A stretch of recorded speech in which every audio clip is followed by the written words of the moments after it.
While the F-47 is officially taking center stage as the Air Force's premier 6th generation fighter, the F-35 Lightning remains the world's most produced 5th generation platform. But the narrative in military aviation has started to shift. Once seen as the future of air combat, the F-35 has now become the bridge. The real star of the show is now the F-47, which is the official designation for the 6th Gen NGAD program. And as they say, numbers don't lie. The USAF, the Lightning's biggest customer, has cut this year's orders for new F-35s in half to make room for a ghost. That, of course, would be the F-47, which is going to be faster, stealthier, and designed from the ground up to control swarms of robotic wingmen. Today, we're going to take a look at this year's $4.4 billion gamble to win a conflict that hasn't started yet, how this jet will be flying in 2028, and what this means for the Navy's FAXX, and why drones will change everything.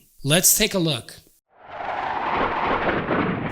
PilotPhotog.com.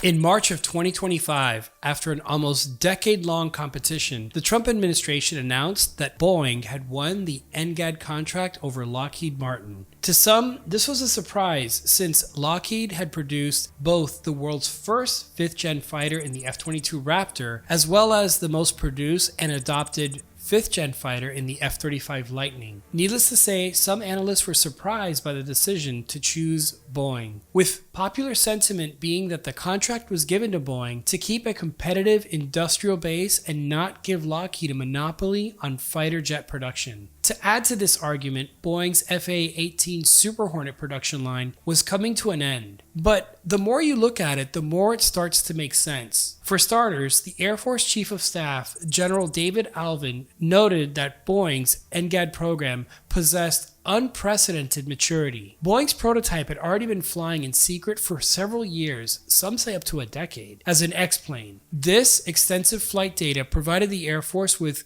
concrete proof of the F-47's performance and reduced the technological risk that often plagues new fighter programs. But it takes more than a fancy prototype to win a defense contract. You need to prove that you can mass produce the fighter at scale, which is exactly why, following a program pause in 2024 to reevaluate the spiraling costs of 6th generation technology, Boeing's proposal emerged as the more viable path to mass production. You see, by this time, Boeing had already invested billions of dollars in a massive state-of-the-art advanced combat aircraft facility in St. Louis. And as some of you know, St. Louis has been referred to as Fighterland USA. Now, that nickname is not without merit. For more than 80 years, facilities at St. Louis have produced some of the most iconic aircraft in the world, beginning as McDonnell Aircraft, then McDonnell Douglas, and now Boeing. Over 12,000 fighter jets have been produced at St. Louis, including legends such as the F-4 Phantom, the F-15 Eagle, and the FA-18 Super Hornet. Building on that long legacy, Boeing's F-47 facility was designed specifically for the high-rate, low-cost production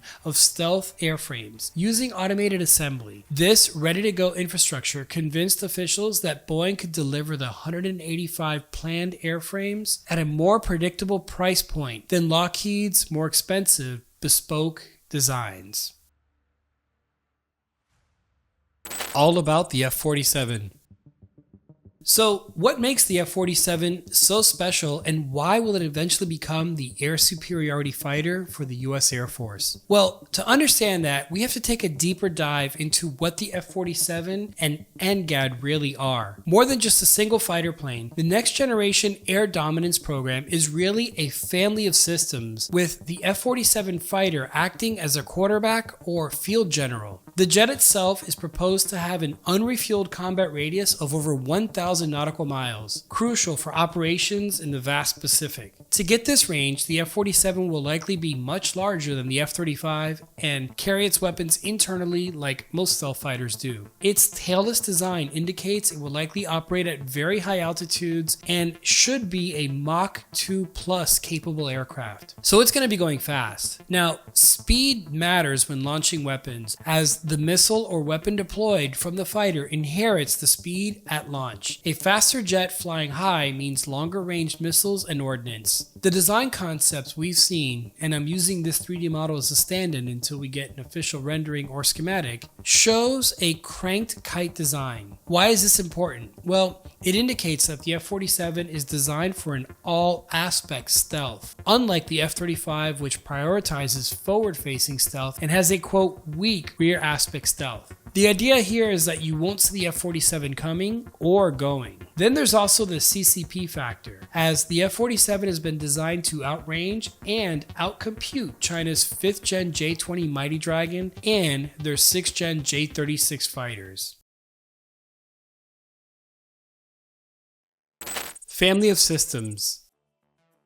Getting back to the family of systems, the F-47 will be able to control drones in new ways using Advanced Battle Management Systems, or ABMS. Instead of the F-47's pilot giving direct commands to each drone, he or she will instead be able to provide the intent to that drone. For example, sanitize my flight corridor of enemy radar, or sweep ahead for hostile aircraft, etc. Once the intent is passed along, onboard AI engines like Shield AI's HiveMind will direct the drone to perform the mission intended. In the case of Shield AI, this would be the fighter-sized XBAT drone. I've done an entire video about the XBAT and its amazing capabilities. Check that out after this one, link in the description below. Now, an aircraft controlling drones isn't exactly new. What the F-47 will do is increase the scale and number of drones being controlled by a single fighter. For example, in the case of the F-35, tests have been done with the Lightning controlling 2 fighter-sized drones, which is impressive. For the F-47, the plan is to control 4 to 8 fighter-sized drones. What that really means is that a single pilot in an F-47 is essentially piloting an entire fighter squadron solo. And these drones, or collaborative combat aircraft better known as CCAs, won't be one-trick ponies. Here's a partial list of mission sets that are being rolled out starting this year and running to 2030. Sensor extension. CCAs will fly 50 or more miles ahead of the F-47 with their radars active. This will allow the F-47 to stay silent and remain stealthy while still seeing the enemy. Missile magazine. Since the F-47 will carry its weapons internally, CCAs can carry extra advanced long-range AIM-260 air-to-air missiles or other ordnance. In these scenarios, the F-47 can paint the targets and the CCAs can fire on the hostiles, again, allowing the F-47 to remain stealthy and, more importantly, not be put at risk. Electronic jamming. Similar to the role that today's EA-18G Growler plays, the CCAs can provide jamming to blind enemy S-400 or S-500 batteries. This again protects the F-47 and any follow-up strike package, and addresses an elephant in the room. The US Air Force hasn't had a dedicated tactical jammer since the EF-111 Raven. We miss you, SparkVark. Let me know in the comments if you'd like to see a dedicated video on the Raven. Getting back to the drone mission profiles, sacrificial decoy is another one. Although not cheap, at the end of the day, CCAs are unmanned and therefore more expendable than the F-47. In certain scenarios, the CCAs could be used to force the enemy to use their expensive and limited missiles on the drones. And then, this is my favorite, Leap Ahead ISR. This would be high altitude, long endurance surveillance. One of the overlooked aspects of the recent Maduro raid was the snooping phase, where EA-18G Growlers and EC-135 rivet joint aircraft listened in on Venezuelan emissions to create a threat picture that could then be hacked or disabled with explosive persuasion. The Maduro raid also featured a drone in the snooping phase, the RQ-170. Now, this operation likely gave the US invaluable data on how to better use drones for the signals intelligence or SIGINT phase. And these lessons learned will definitely be passed on to the NGAD project. Follow the money.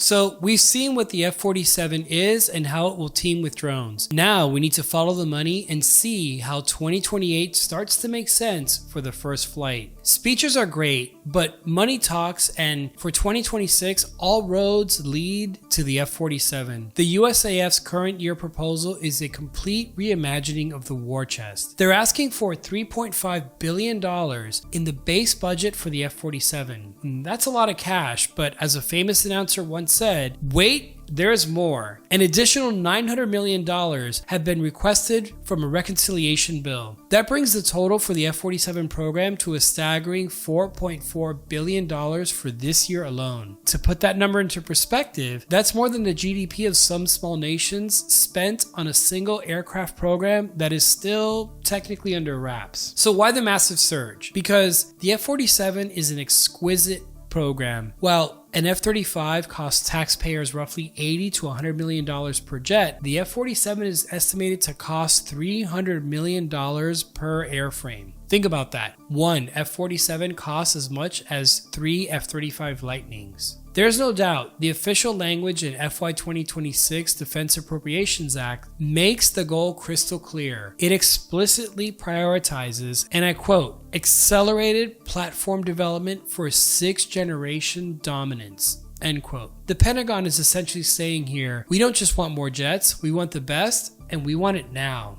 But there is a growing chorus of critics, from the halls of Congress to the hangars at Nellis, who are sounding the alarm. They're asking, is the F-47 a silver bullet or a gold-plated trap? Now, the first argument is simple math. Quantity has a quality all its own. And again, at $300 million per jet, the US can only afford a boutique fleet. Current projections suggest a total buy of just 185 aircraft. Critics point out that in a high-intensity conflict with a peer adversary like China, attrition is a mathematical certainty. If you lose just 20 F-47s in the first week of a campaign, you've effectively lost over 10% of your entire 6th gen force. Compare that to the F-35, where the global fleet is thousands strong. Opponents of the 2026 budget cuts argue that by slashing F-35 orders to build or fund the F-47, we're trading combat mass for exquisite capability. They fear that we're repeating the mistake of the F-22 Raptor, a jet that was too capable to be matched, but too expensive and ultimately too few in number to be everywhere we needed it to be. Now, there's also the risk of concurrency organizations like Taxpayers for Common Sense. They've warned that by fast-tracking the F-47's first flight into 2028, the Air Force is repeating the F-35's original sin, building the plane while they're still designing it. If the technology isn't mature, we could be looking at $1 trillion life cycle cost for a plane that spends more time in the shop than in the sky. And finally, there's the opportunity cost. Every dollar spent on a $300 million fighter is a dollar not spent on hardening our Pacific air bases, upgrading our aging tanker fleet, or building the massive stockpiles of long-range munitions we'll actually need to win a war. So the question for you is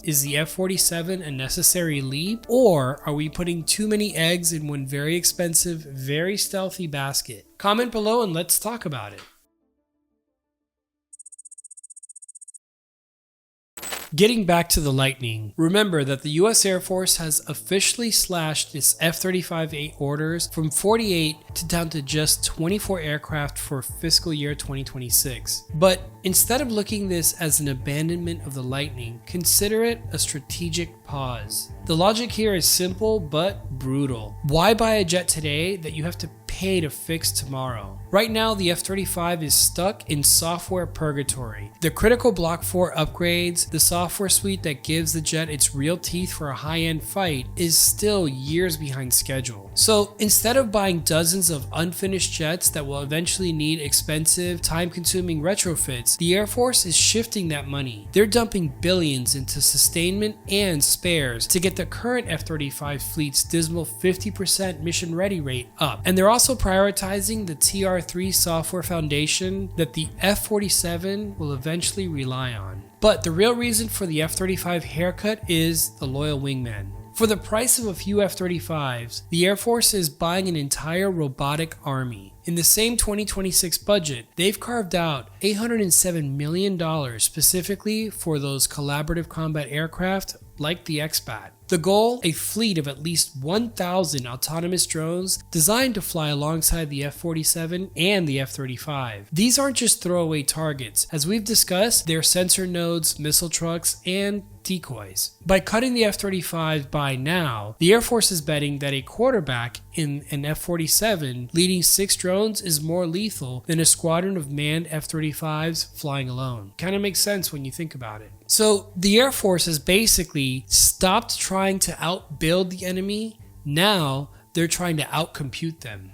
Now look, so far we've been talking exclusively about the Air Force, but as any general or admiral will tell you, budgets don't live in a vacuum. And indeed, this gold rush does have a victim. While the F-35 gets the all-in treatment, the Navy's 6th generation counterpart, known as the F-A-XX, is being left in the dust with just a fraction of that funding. Basically, the Air Force has officially won the 2026 budget war. Back in June, the Department of War made a shocking strategic decision. They decided to go all in on the Air Force's F-47, essentially shelving the Navy's 6th gen fighter indefinitely.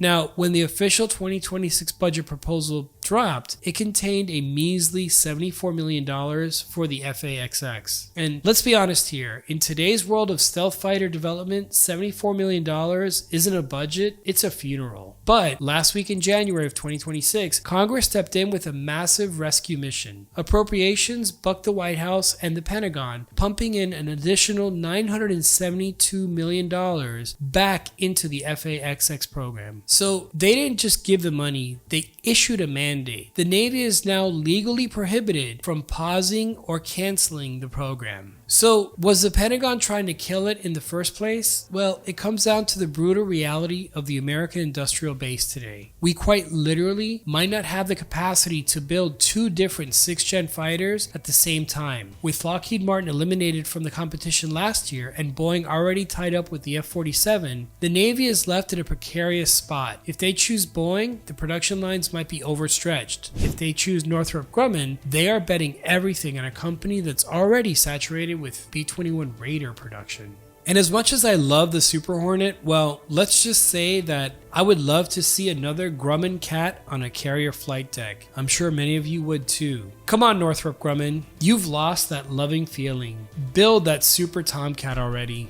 So what's the verdict for 2026? Well, it appears that the F-47 is the favorite child, receiving 3 times the funding and a clear flight path. Meanwhile, the F-A-XX is a backup. It's really a jet on life support kept alive by Congress that is terrified of a future where our aircraft carriers are outranged by Chinese J-36s. The Air Force has its future. Meanwhile, the Navy is waiting to see if its future will ever actually take off. So as we look forward to that 2028 first flight, the reality is clear. The F-35 wasn't the final destination in manned flight that we once thought. It was, and instead has become, the critical bridge to a new era of air dominance. The shift to the F-47 represents a massive $4.4 billion bet that the future of air dominance belongs to the fastest, stealthiest, and most digitally connected. Whether this ghost can truly lead a robotic army to victory remains to be seen, but the Air Force has made its choice. They're trading traditional mass for exquisite capability and betting that a few elite pilots leading a swarm of processors can hold the line. The Navy might still be fighting for its seat at the table, but the sky is already being redesigned by the F-47. One thing is certain, the way we fight in the air has changed forever. If you want to stay on the leading edge of these developments before they hit the mainstream, consider becoming a channel member or supporting us on Patreon. Our supporters are the reason we can spend weeks digging through these massive budget documents to find the truth. As a member, you'll get early access to all our future deep dives, plus my exclusive behind-the-scenes vlogs, where I'll cover topics that don't get made into full videos, but are still just as interesting. For example, this week's issue is about the William Tell exercise being restarted after a long delay. Your support keeps this channel independent and flight ready. Thanks for watching, I'll see you in the next one, and now you know.